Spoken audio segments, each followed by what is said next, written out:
This is the BBC World Service, and on our website you can explore more of our programmes, from documentaries to science. Listen and download at any time by going to bbcworldservice.com. On air, online and on smartphones, this is the BBC World Service, the world's radio station.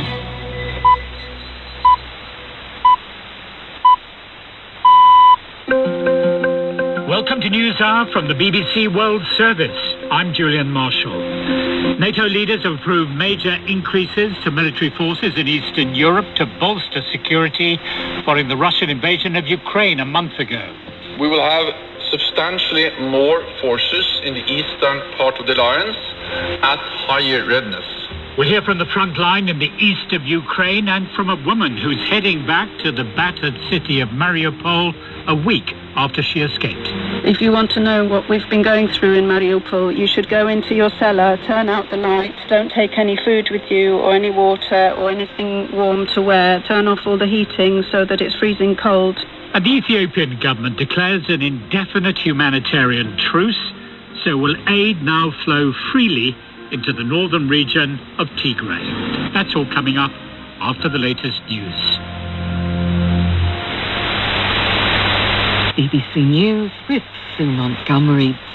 President Biden says NATO has never been more united than it is today, and that Vladimir Putin is getting the opposite of what he intended when Russia invaded Ukraine. Mr. Biden was speaking after an emergency NATO summit in Brussels, in which leaders approved plans to send new battle groups to 4 countries in Eastern Europe. Mr. Biden said the US will continue to help Ukraine. The United States is committed to provide over $2 billion in military equipment to Ukraine since I became president. Anti-air systems, anti-armor systems, ammunition, and our weapons are flowing into Ukraine as I speak. And today I'm announcing the United States is prepared to commit more than $1 billion in humanitarian assistance to help get relief to millions of Ukrainians affected by the war in Ukraine. The United States has announced further sanctions on hundreds of Russian companies and individuals, including lawmakers and defense firms. The White House accused those on the list of fueling Vladimir Putin's war machine. Nomi Iqbal reports. These additional financial sanctions will target hundreds of members of the Russian Duma, the country's parliament, and the central bank's gold reserves. The US says it also plans to take more steps to prevent Russia from attempting to prop up its economy. President Biden has continued to face pressure from Democrats and Republicans here to do more for Ukraine, and he's announced 100,000 refugees will be welcomed into the US. An extra $1 billion is being sent in food, medicine, water, and other supplies. Ukraine says interrogations of captured Russian soldiers and intercepted communications show that troops are subjected to constant propaganda to plant the idea that the war must be wrapped up by May the 9th, when Russia annually celebrates its victory in World War II. They also say that most hospitals along the border with Ukraine are overflowing with wounded Russian soldiers. Ukraine says it's conducted the first proper prisoner exchange with Russia since the war began a month ago. It involved a total of 20 servicemen. Sasha Schlichter reports. Irina Vereshchuk, Ukraine's deputy prime minister, has written on Facebook that the first formal POW exchange was conducted today and involved 10 Ukrainian soldiers and 10 Russian occupiers.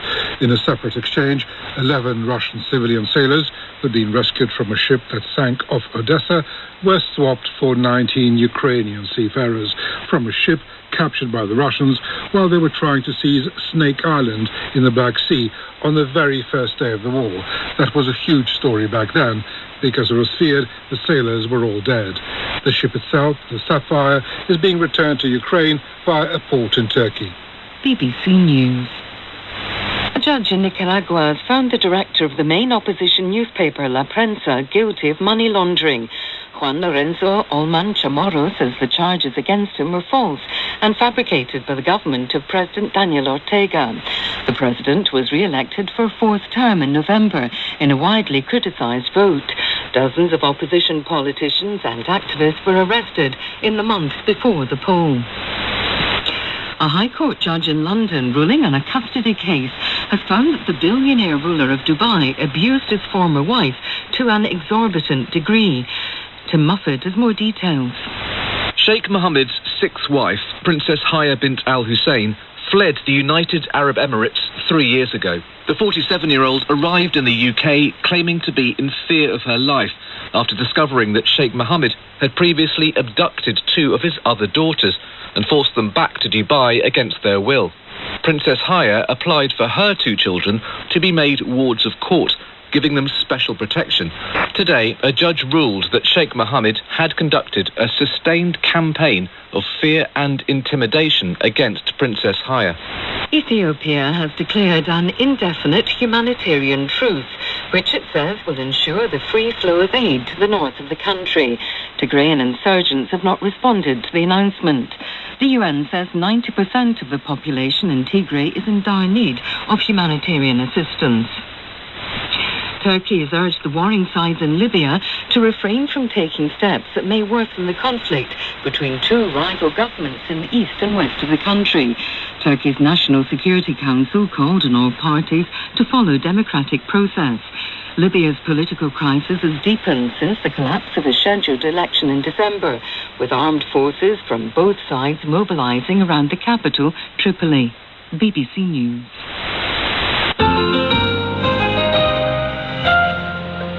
Hello and welcome to Newshour from the BBC World Service, coming to you live from our studios in central London.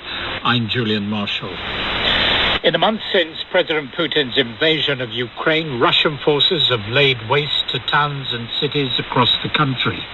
The conflict has already led to the deaths of hundreds of civilians. It's triggered Europe's biggest refugee crisis since the Second World War, and also led Western nations to fundamentally rethink their defence policies.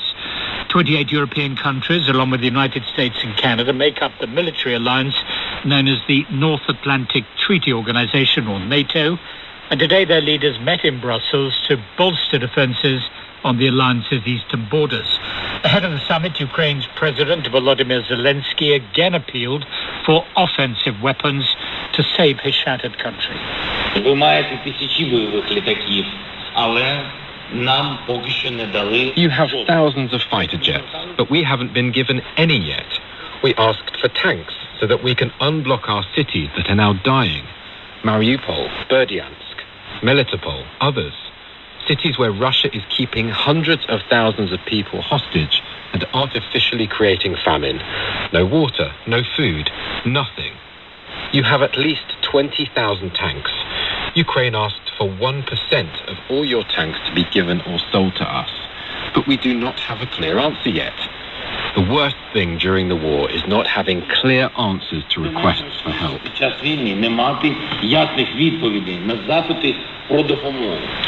At the moment, though, that appeal for tanks appears to have fallen on deaf ears. There will be more military aid, but no change in NATO's policy of only supplying Ukraine with defensive weapons. Speaking at a news conference in Brussels, the NATO Secretary-General Jens Stoltenberg said NATO would instead be deploying more battle groups and forces to member states. Today, NATO leaders agreed to reset our deterrence and defense for the longer term, to face a new security reality. On land, we will have substantially more forces in the eastern part of the alliance at higher readiness, with more pre-positioned equipment and supplies. In the air, we will deploy more jets and strengthen our integrated air and missile defense. At sea, we will have carrier strike groups, submarines, and significant numbers of combat ships on a persistent basis. We will also strengthen our cyber defenses and enhance our exercises, focusing on collective defense and interoperability.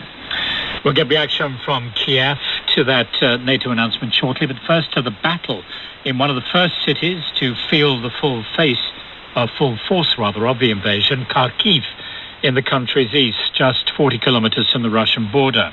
It's Ukraine's second largest city, but at least half of the population has fled in the face of endless Russian missile strikes and artillery bombardments. After initially being breached by Russian forces, the Ukrainian army pushed the attackers back. Our correspondent Quentin Somerville and cameraman Darren Conway have spent time with fighters who've been at the front line since the very beginning.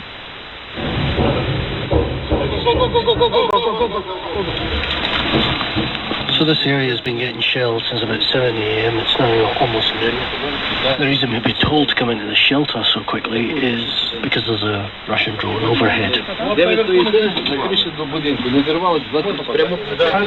bomb is that? 500 kilogram bomb that unexploded, just landed. It's pretty enormous. We are at a forward command base at the edge of the city. In the shelter, a bucket of water is frozen in the corner. A well-fed cat moves around in the dark between weaponry and ration packs. By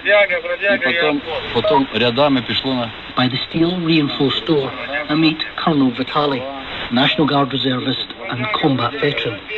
He takes me through pictures on his phone as his walkie-talkie blares commands. 2 buildings were completely destroyed. They kept bombing us for 2 whole weeks. Now there is another tactic. There is heavy artillery about 25-30 kilometers away from here. In Kharkiv, Ukraine stands firm while Russia stumbles.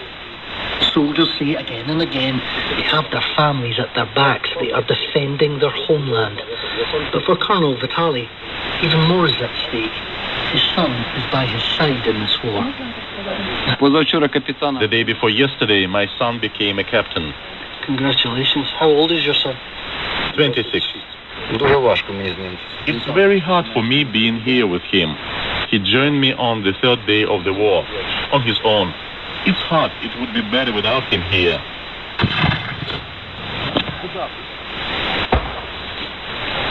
The frontline foxholes, pits dug into the mud, have enough room for one man only, offering just enough protection from shrapnel, from exploding Russian shells. The temperature still drops below freezing at night. Russian artillery lands meters away, and still Ukrainian soldiers haven't given an inch. They took these lines back 3 days after the invasion began, and haven't yielded since. You can see what they're up against here. This is daily. They've had 4 weeks of this, and still they remain. The Russians haven't been able to break their lines. And this invasion might have come as a surprise to the rest of the world. But this is what we've been expecting and training for years. We've taken cover inside. Vlad sips some tea and Mark checks his phone. And they reflect on the war that they both say they knew in their bones was coming. What's the cost of this for Ukraine? I really cannot answer this question. I have never even thought that we wouldn't be able to hold this position. Everything will be okay. We will hold it. Vlad? We will hold it. There's no other choice. We must stand. And what do you want to tell the Russian soldiers that are shelling you? Run. We didn't ask you to come here. Run away. There's nothing else to say. Either you stay here in the ground forever, or you go back home and stop killing children and destroying homes and families. When you're speaking to your mother, to your girlfriends, what do you tell them? That everything is good, so they don't get worried, that everything will be okay. I cannot think what else to say to them on the phone. We only talked for 2 minutes. Mainly we discussed the time when all of it will end, when we will return to normal life, when everything will be good and it won't be dangerous to go outside and have a look.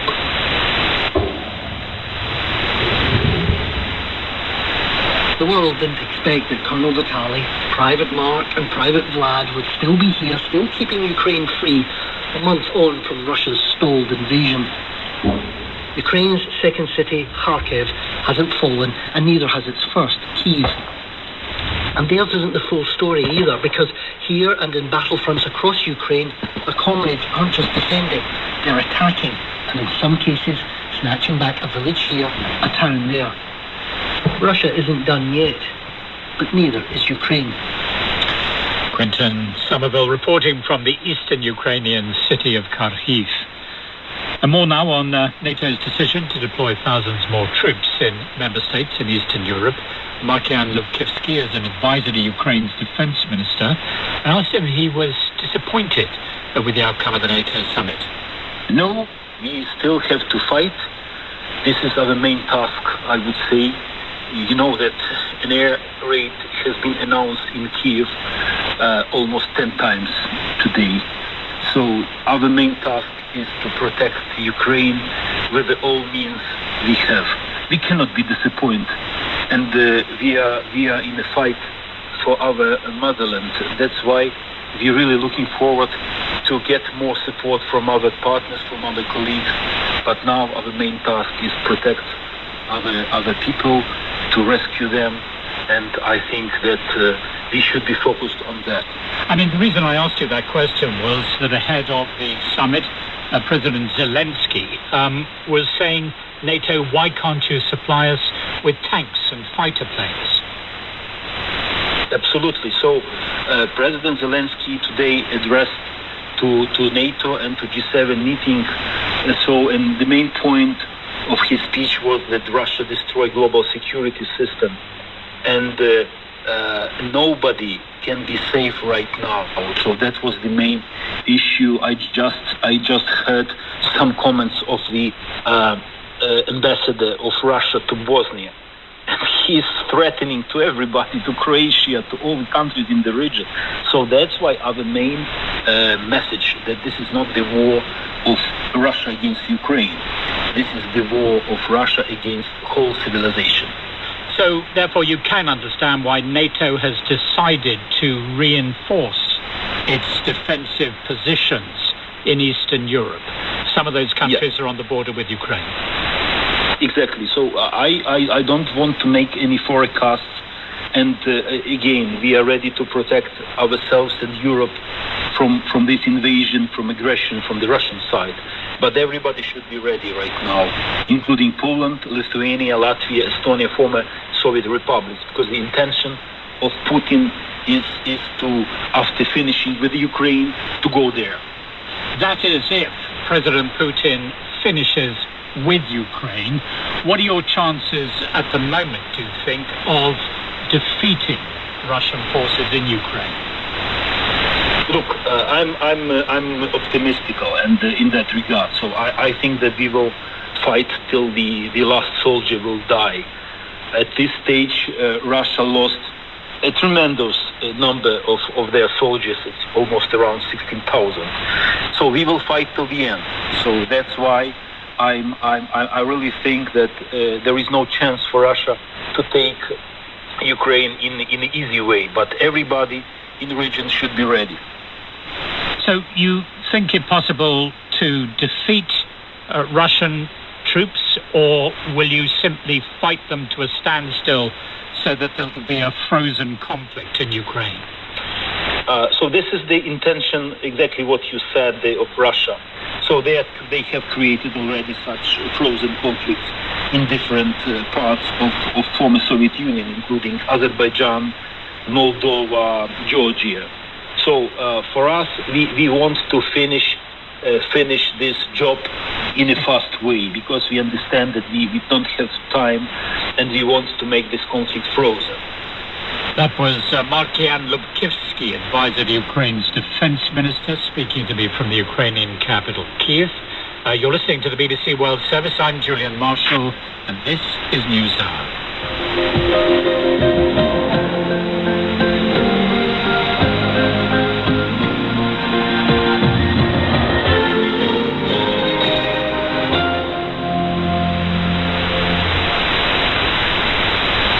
And still to come on Newshour, our correspondent finds out what people in the Russian city of St. Petersburg think about the war.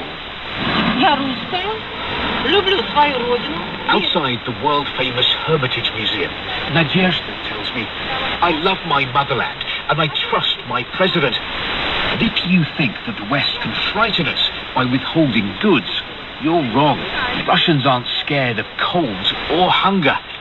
More from Steve Rosenberg later in the programme. The latest headlines from the BBC Newsroom. President Biden says NATO has never been more united than it has since Russia invaded Ukraine, after the US leader attended a crucial summit of the alliance. And the United States has announced further financial sanctions on hundreds of Russian companies and individuals.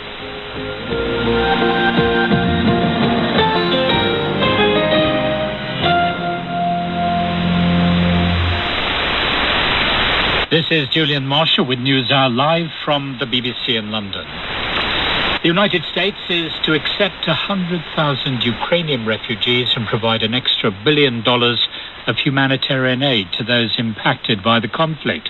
US citizen Natasha Dukach is also handing out cash to Ukrainians. They're certainly not on the scale of her government. She and her volunteers have been offering $100 to women with children and the elderly, raised through her charity Cash for Refugees, to Ukrainians crossing the border into Romania. She's currently back home in the United States. What has she been seeing at the border? For moms, it's incredibly hard to get their kids out of eastern Ukraine under shelling, under their buses being shot by Russian soldiers. And when they finally reach the border, they tell us there were 3 buses that left Mariupol and there isn't one arrived.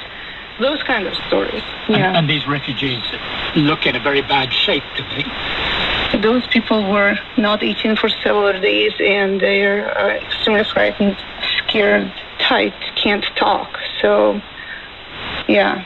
It takes a while, actually, for them to answer the question, where are you guys going? Like, what's your plan?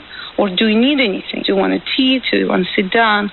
And it takes a while for a person to, process the question that somebody actually genuinely asks if they need it. So they've lost trust, really, in other people, I suppose. I think it's both. It's just lost trust, but also kind of like, this dull sort of perception of reality that they have to survive. It takes a while for them to realize what the question means. Yes. And they must be quite surprised that somebody is offering them money. Oh, yeah, of course.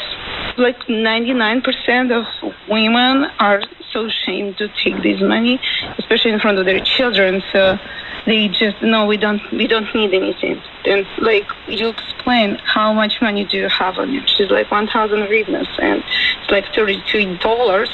And she is like surrounded by 2 or 3 kids. And you're like, well, just take it, you'll need it. This is 100 euros for you. So you can buy a ticket, or you can stay in a local motel for 3 days. There are choices for you finally that you can make. And the younger children, they must be totally traumatized by what's happening to them. Yes. When I was like working there during my shifts, that was -7 to -9 Celsius. And we frequently were defrosting children. Sorry for this word, but we had this thermo tent. But when the blood circulation kind of like comes back to normal, those kids are screaming because it's very painful. It's kind of like very stingy. So traumatized psychologically, but also physiologically, that we're working them up. They're just like talking to them, trying to entertain them. But if you joyfully start clapping your hands because you want to cheer them up and they bend down, you understand, do not clap your hands. And then they just bend down. To take cover from loud noises, which they think are explosions. Yes. Absolutely, yeah, just like fans on their head. Natasha, you have a deep emotional attachment to Ukraine. You spent time living in Kharkiv. Yeah. Do you still have contact with people there? Yes, with my teachers, with my friends, with my relatives. So it's... I want to say it is my city, but no, it used to be my city, but it is my city. I'm going at some point to visit Kharkiv and help to rebuild it, yeah. And a lot of the people living there, not in Kharkiv, but outside, they farm. And of course, if you leave your land, what happens then? Well, I have relatives in a little village called kHz. Actually, it's halfway between Chernobyl and Kiev, but this whole village is occupied by Russian forces. They don't have electricity, but they managed to charge their phones using the car. They were about to evacuate, and then they told me, like, well, the goat gave birth to 3 baby goats. Now we cannot go anywhere. We cannot leave our chicken and geese. We cannot leave the farm. We need to take care of it. It's springtime. Every animal at the farm have babies. They just no, we're staying. That was Natasha Dukach, who spent time on the Ukraine-Romania border handing out cash from her charity Cash for Refugees. To another part of the world now, Ethiopia, and another conflict where the aggressor, as in the Ukrainian city of Mariupol,